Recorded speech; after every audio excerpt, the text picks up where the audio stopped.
You're listening to localwebradio.fm. Community-minded, locally focused.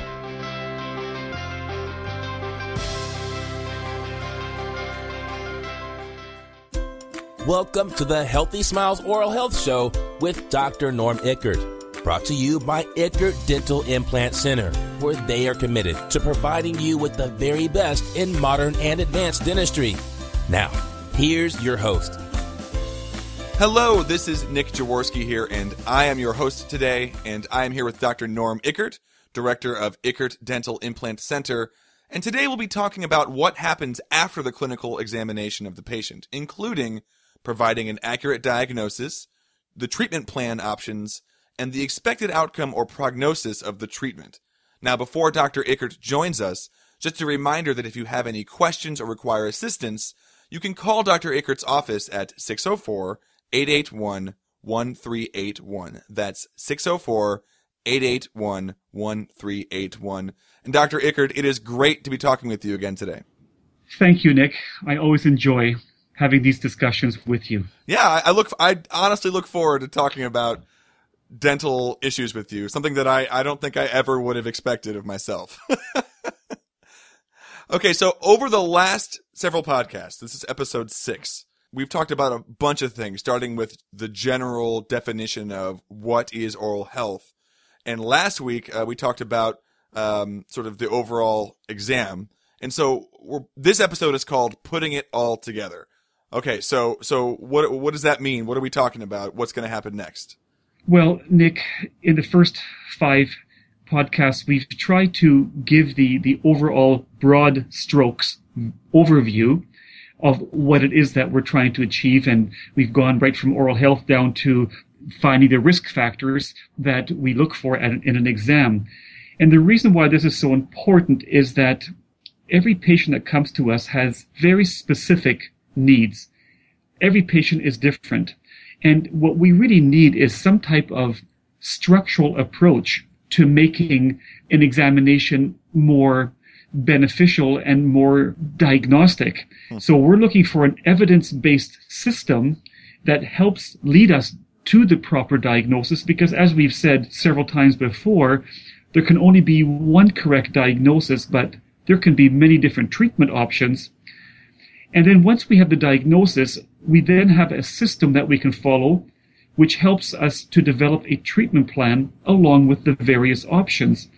And the reason why this is so important is that every treatment plan has its own unique prognosis or expected outcome. I mean, for example, if I had prostate cancer, you know full well that I have many options. I could have surgery, I could have radiation, I could have chemo, I could do some alternative therapy, I could maybe not do any therapy at all or do something nutritional. The point is, we have to be able to agree on the diagnosis. That's not going to go away, and that has to be absolutely clear. So what I'm trying to convey here is that if we are disciplined enough to follow a system of diagnosis, it will help us with the actual treatment plan, and we won't be sort of getting off track with our treatment. All right, so your practice, I mean, I say it every day, the Ickert Dental Implant Centre focuses on a very specific type of reconstruction, either individual teeth or multiple teeth. How does this system of sort of assessing someone's oral health and going through these steps, how does this apply to what you do every day? I assume you get a lot of referrals. And so being able to apply this system to your day-to-day practice, how does that play out? Well, that's a really, really great question, because in our situation, because we are to a certain degree referral-based, we don't have the benefit of having necessarily long-term relationships with patients as we would in a general practice.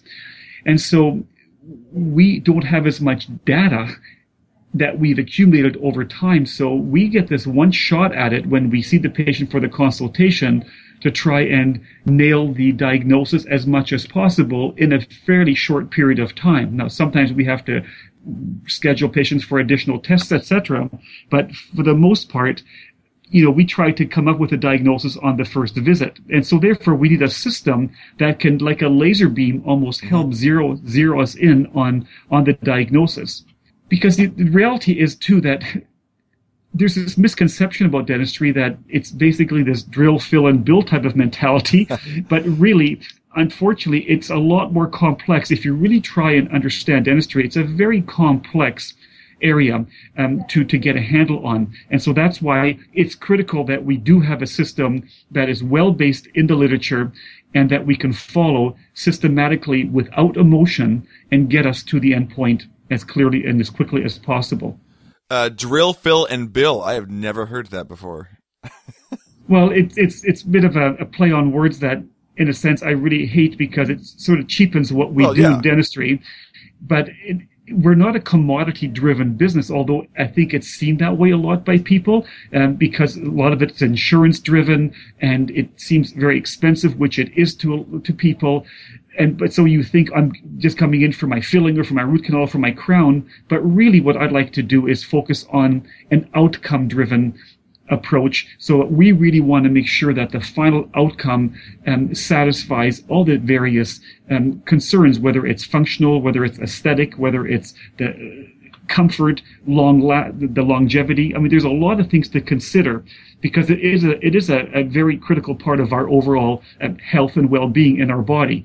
So that's my focus, is to try and use a system that helps us create the best possible understanding of the problem, which will then lead to the best possible solutions. And the patient will always have the choice, of course, because there will be options. They just have to decide what level of risk do they want to assume with whatever decision they make. Okay, so then how can you sort of apply this system to somebody who, this assessment system to check out oral health? How can you apply this to somebody who comes in with something, a broken tooth or a missing tooth? What are you going to do? That's a great place to start, because the real key is not the missing tooth or the broken or the failing tooth, but the real key is to understand the cause of the failure. Because the cause of the failure greatly affects the expected outcome of the treatment. For example, if the tooth is lost because of severe gum disease, as we call it, periodontal disease, there are certain risk factors that must be discussed with the patient right up front. Because it isn't just a lost tooth, but it's the fact that it was lost because of a certain bacterial microfilm which exists around that tooth or in the oral cavity, which predisposes that patient to further problems, even if they had an implant down the road.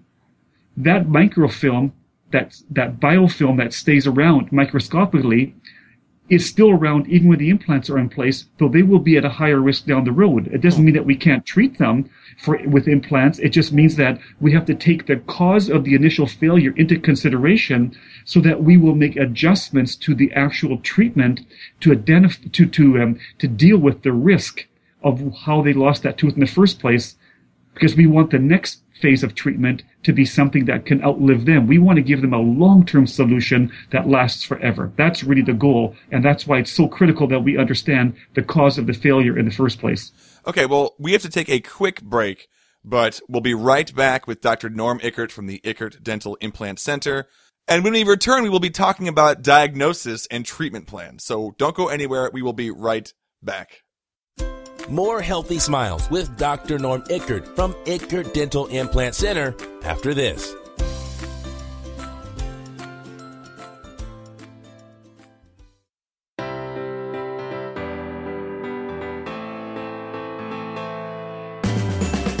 Take control of your financial future with sound investing with Byron Stryloff, Senior Investment Advisor and Chartered Financial Planner with over 30 years of experience on the Home Channel on localwebradio.fm. To schedule a face-to-face conversation, you can reach Byron at 604-535-3700. That's 604-535-3700. And online at www.byronstryloff.com.